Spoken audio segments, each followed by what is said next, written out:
Hey guys, D1sco here, and today I'm reacting to the Dead by Daylight developer update August 2024. This released while I was out of town for a few days, so I didn't see it until I got back, and then I didn't make the video right away because I was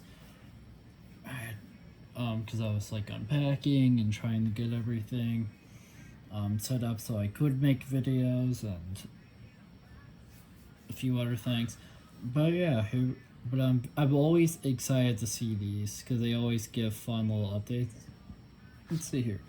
The 8.2.0 update is on the way. In this post, we'll reveal the various gameplay changes heading to the public test build next week.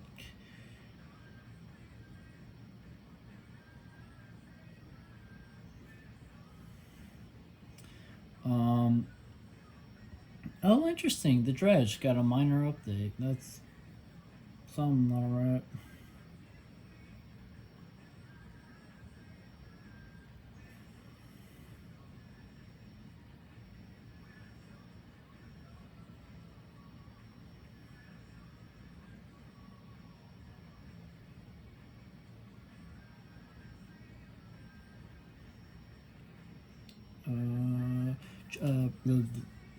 Sorry, I was messing with something real quick.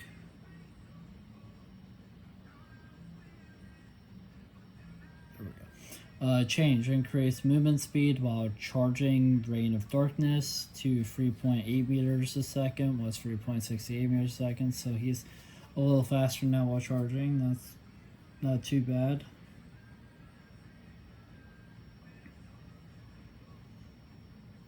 Not too bad. Change. Increased teleport speed outside of Nightfall to 19 meters a second, was 12 meters a second. Feel like Orange might really like that change, but it's definitely good, increasing speed.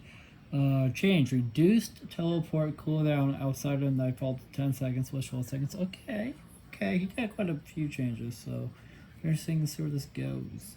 Change. Decreased time to break out of a locked locker to 2.35 seconds, was 3 seconds.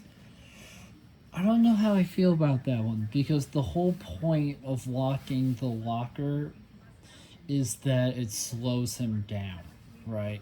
As a survivor, you lock him because you slow him down. I understand that maybe it was a little too slow, and that's fair, but at the same time, it's kind of just like, I don't know, just making him be faster at that also kind of feels like you don't care really about that. You know what I mean? Like, it's just kind of like, well, no, well,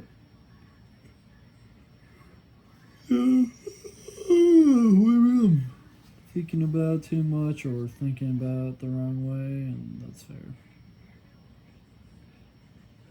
But yeah, I'm just kind of confused.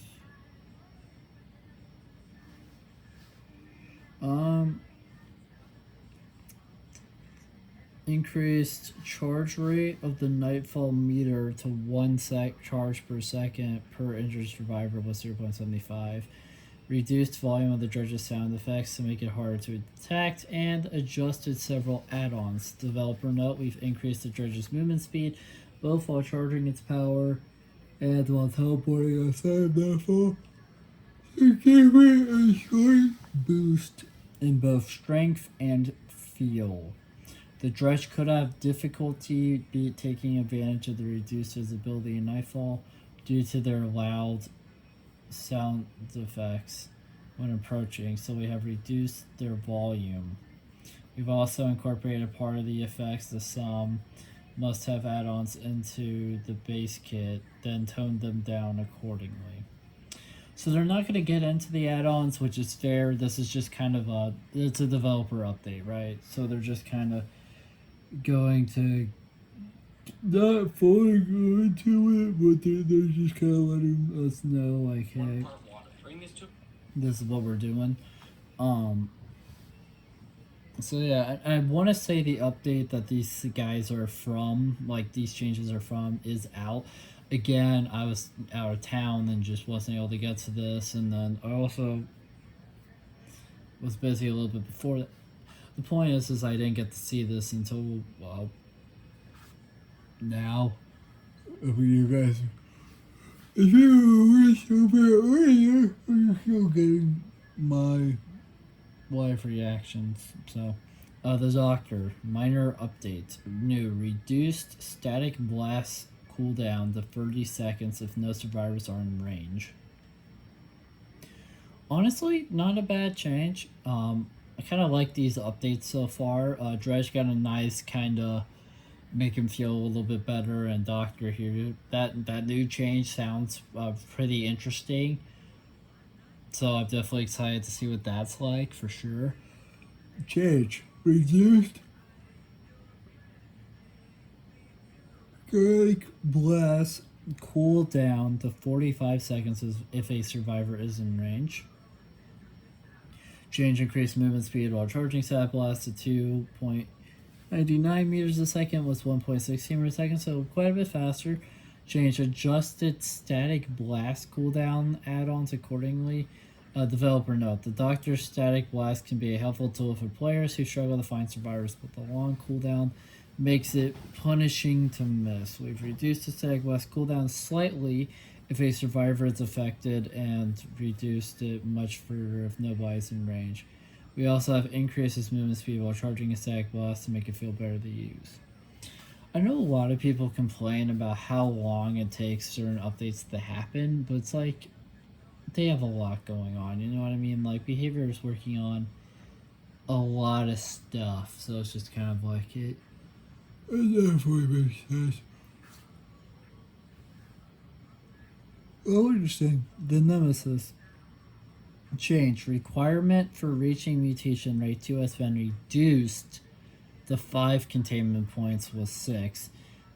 Increased hindered penalty duration when infecting is rather than 2 seconds was 0.25 seconds. You know what's funny is I saw a video, well, Orange sent me a video not that long ago, basically talking about Nemesis, and that was one of their biggest complaints because it was basically the hindered penalty was basically non-existent. So it's nice seeing that they actually made it more existent.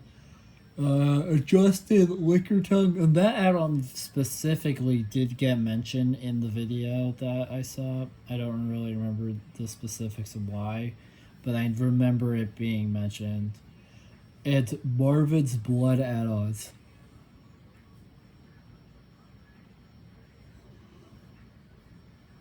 Developer note: to help him get up and running, we have reduced the requirement for the Nemesis to reach mutation rate 2. That was another thing that the video kind of complaint was kind of his early game, because you have to charge up his whip. This effectively means the Nemesis can reach mutation rate 2 in his first free tentacle strikes on a single survivor. The hindered status, the hindered effect caused by infecting a survivor was previously very short, making its effect inconsequential. We have extended the hindered effect to last throughout the speed boost the survivor gains from being hit with the tentacle, reducing the amount of distance they gain. God damn it. Yeah, this game isn't killer sided, right? I still think this game has been killer sided since the 40 rework, because they mentioned that they wanted to push the balance like more into killer. Hence why killers get a faster in chase speed boost to breaking pallets and walls. Breakable walls.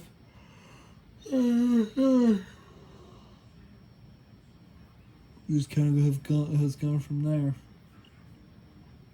Blast Mine, which also got a minor update. Reduced activation requirement to 40%. Generated progress was 50%. Developer note: does this make it practical? No, but let's be honest. That's not why you're using Blast Mine. We slowly reduced the repair requirement to make it a little easier to activate, but not so easy that it becomes annoying to face. This would also make it easier to activate Blast Mine when repairing a generator with other survivors. Wiretap, minor update. Reduce activation requirement to 40%. Generator repairs was 50%. Wiretap, developer note, wiretap can be very useful though, since the killer must be nearby. It is always at risk of being destroyed. To get it back up and running sooner, we've reduced the repair requirements slightly. Chemical trap. Oh, say this one got too. Oh, changes.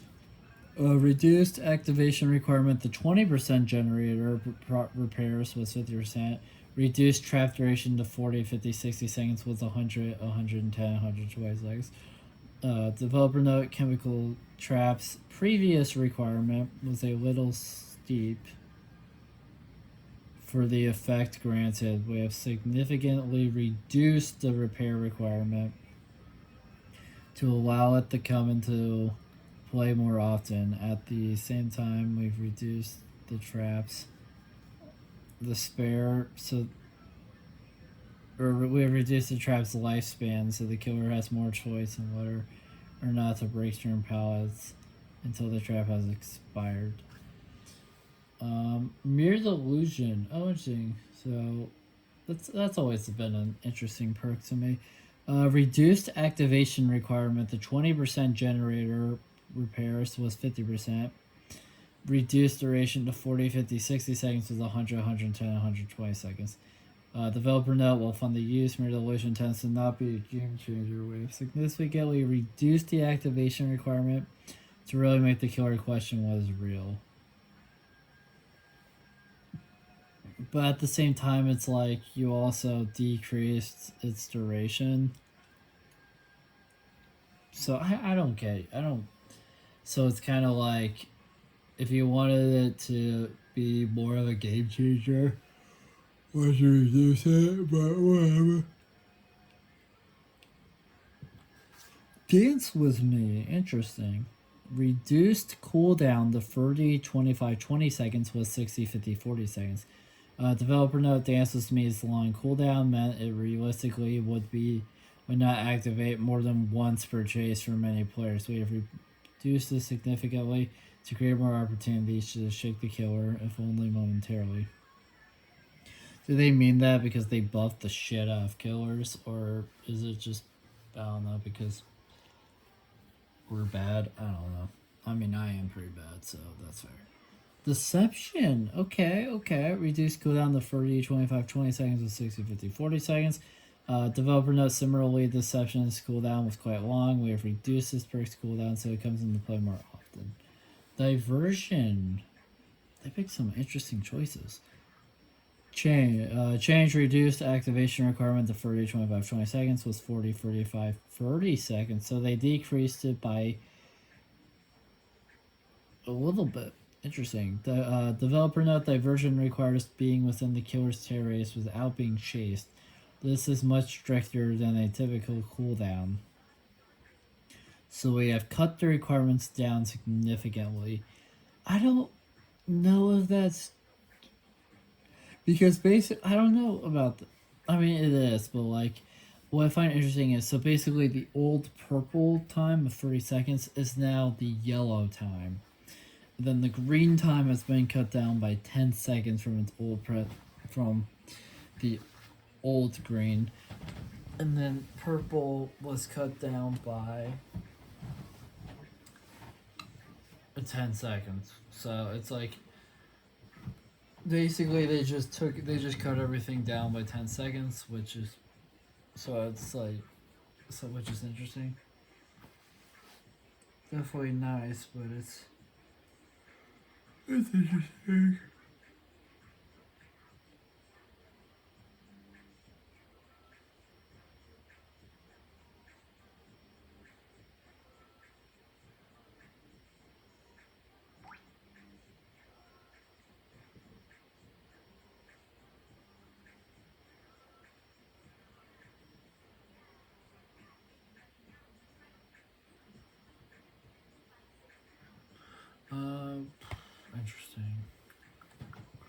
Flashbang, change, reduce activation requirement to 50, 45, 40%. Generator repair was 70, 60, 50%. Developer note flashbang can come in handy. Though the perk takes a while to activate, we've reduced the requirements slightly to give them a minor boost. Yeah, this flashbang is interesting because it's like, imagine you took a flashlight and instead of being able to aim it and like control where it goes, you have to throw it at the ground. It's a little harder to control, and as I've kind of learned from watching Orange play this game, it's pretty easy to avoid it. I mean, Orange, who is well, let's be honest here, he is the killer god of this channel. He's so good about like not getting hit by it. It's kind of crazy. Oh, interesting. Prestige minor update. For those of you who don't know, Prestige is like basically the levels for your character. So it used to be there was 3 levels, and then the third one, which was always like once you got to your character to Prestige 3 and level 50, because there was no such thing as Prestige 4 at the time, it would just keep looping, and then eventually they made it so 100 was the max Prestige, and you get little goodies until Prestige 9, because the first 3 are the perks going yellow, green, and then purple for everyone else in that type. 4, 5, and 6 are the Prestige outfit or the Bloody outfit. 7, 8, 9 are that character's perks but as charms, which is cool. Removed Prestige levels are no longer shown in the pre-game lobby. Developer notes, seeing a high Prestige level causes players to feel intimidated and leave the lobby. This has a negative effect on matchmaking and discourages players from playing their favorite survivors. Prestige levels will no longer be shown in the pre-game lobby. They will remain visible after the match is ended, so you can show off your accomplishments. Yeah, so I just want to mention, I think that's an interesting idea. So Orange, as I'm sure you guys have seen in a few videos and whatnot, that he had a problem with this because I don't know how he's going to feel about that. I feel like he'll have mixed feelings about it. I don't know if he'll leave a comment to this video or not. I don't think he's seen I think he's really kind of fallen off with just like watching my videos, which I think is interesting. But yeah, basically what would happen is if there's a Prestige 100 person, especially more recently, Orange is not inclined to play. He will straight up leave the lobby. He is someone who will leave the lobby and go. Now he understands. Now there's kind of 2 ways to go about playing a high Prestige character. Number 1, you just show up at a lobby with your high Prestige character equipped, and you pray for the best. The other option, which is what a lot of people do, and Orange gets very upset about it every time it happens. You'll be a, let's say, your Prestige 100 character is Meg, right? And Meg, because she's Prestige 100, so you want to play. So what you do is you select a completely different survivor, and then eventually the countdown will hit a point where the match can't be like ended, but you can still like switch characters. So usually after like matchmaking kind of is going on for a bit, you would switch back to that Prestige 100 Meg or Prestige 100 whoever your Prestige 100 characters. I don't have a Prestige 100 character yet. I do have a character to Prestige 9, but that's the closest. So I think it's interesting idea to remove it from that pregame lobby to try to make people like Orange actually play the matches more so than like trying to find a match where there isn't someone so powerful. I think it's bad. I just think it's interesting, and I'm definitely excited to see kind of the changes with that and some of the Scratch Marks got touched. I definitely want to read that one. But Hook stages, minor updates. We'll read Hook stage. I'm not as excited for Hook stages as I am Scratch Marks, but I am so excited. Change. So what they changed? Increased duration of hook phases to 70 seconds was 60 seconds. Interesting. Developer note. Some time ago, the total repair time of generators was increased. Yep. Sure was. For the most part, this was a positive change. I mean, yeah. Though it had the side effect of making camping more effective. That was a big problem, yeah. Focusing on repairs was the best way the other survivors could counter camping. But with repairs taking longer, the survivors aren't able to get as much done before the hook survivor is sacrificed. To combat this, we are increasing the duration of each hook phase to 70 seconds. So it's going from 60 seconds to 70. That'll be interesting to see. This will allow more time for survivors to repair if the killer chooses to camp the hook survivor. Now, what's interesting about this change is I feel like it came too late because now we have a anti-face camping measure, and the anti-face camping measure also prevents killers a little bit, not as much, but you still gain progress towards that the killer's nearby. But I still like the change. I just feel like it's not going to be like as powerful as say if it came out before the anti-face camping stuff. But I still think it is a huge W. And so far, I've been very excited for these, right? This was a huge W. That Prestige one was interesting. But now we get to one that as soon as I saw the name, I'm very excited for. Scratch Marks, which is also, all these so far have been minor updates, which is interesting. Improved scratch mark visibility. I know Orange has complained about their visibility a few times. There's a side, I don't know you guys can't see it super well, but they're giving us, but there's a side-by-side comparison of them, which is what the pictures are showing. Developer note, scratch marks are an important tracking tool, but could be hard to see on some surfaces, yes. If you view each map to ensure that they're adequately visible. That's cool. So before, they're just kind of all over the place. Not super bright. After, they're a lot brighter.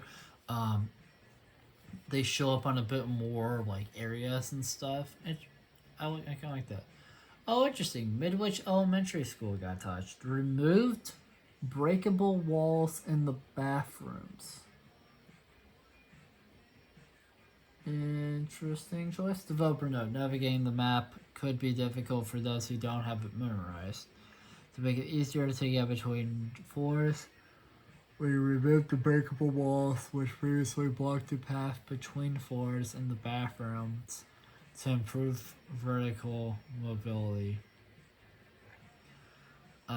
Change. Alter the layout of hallways to reduce long-way visibility. Added objects near exit gates to reduce visibility.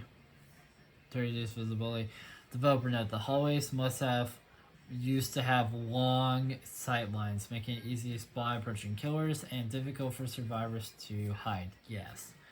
We have allowed some objects around to limit. We have moved some objects around to limit to.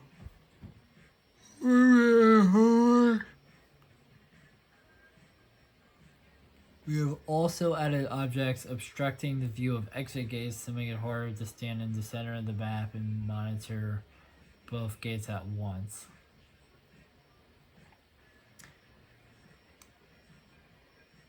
Until next until next time, the Dead by Daylight team. Alright, guys, so kind of final thoughts. This one had quite a bit. This developer update had quite a bit going on. The Midwich Elementary School changes sound interesting. I'm not saying they're good or bad. I'm just saying they sound interesting of trying to like get rid of some of that visibility and also um, getting rid of those breakable walls in the bathroom. That's interesting. I still really like the splash marks change. I like how they're going to be brighter now and whatnot, and I think so. I know we've mentioned it in a few videos, but part of my problem when it comes to playing killer is I lose survivors incredibly easily. Like compared to Orange, it's like 9 day. He's so much better at that. And this change, I feel like is good for both of us because it'll make him even more of a powerhouse as killer. And not only that, but it'll make Orange definitely a lot like he'll be able to keep track of everything easier. It'll be easier for him to keep track of everything, and then for me, it was canonically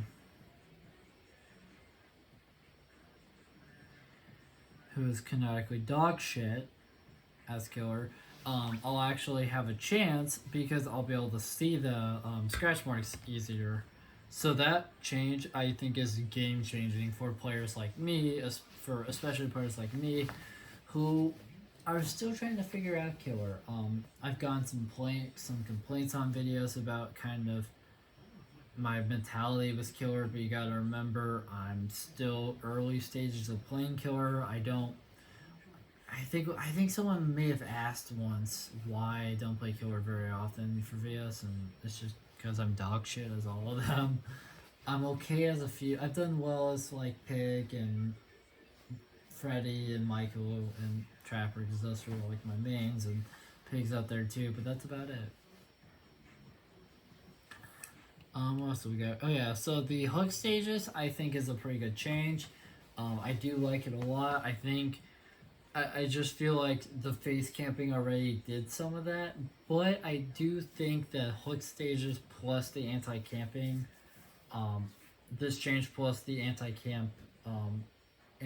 camping system are going to be very nice to have working together. Make it a lot easier and whatnot. And then you of course have the prestige change, which, as I mentioned, I feel like is interesting because of all the problems Orange has had and whatnot. But I wouldn't say it's necessarily bad.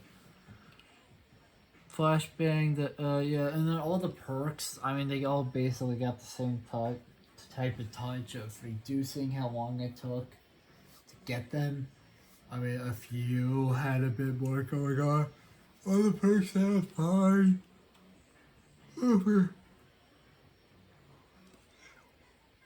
Nothing too interesting or crazy to go over, really, but they all sound pretty fine. Definitely excited to see kind of how they turn out and whatnot. Nemesis, I feel like he got some good changes. The fact that it takes one less contamination point to reach specifically mutation 2. It's interesting, and then the the add-ons obviously had to get adjusted for that and whatnot. That hindered, but the big thing to me with Nemesis is that hindered penalty actually going to be usable. I think that's huge. Doctor, I kind of like Doctor's changes. He got some nice little changes. Dredge got some pretty good ones as well. So honestly, this is a pretty good developer update. Not a whole lot of complaints from me about it. And yeah, I can't wait, especially for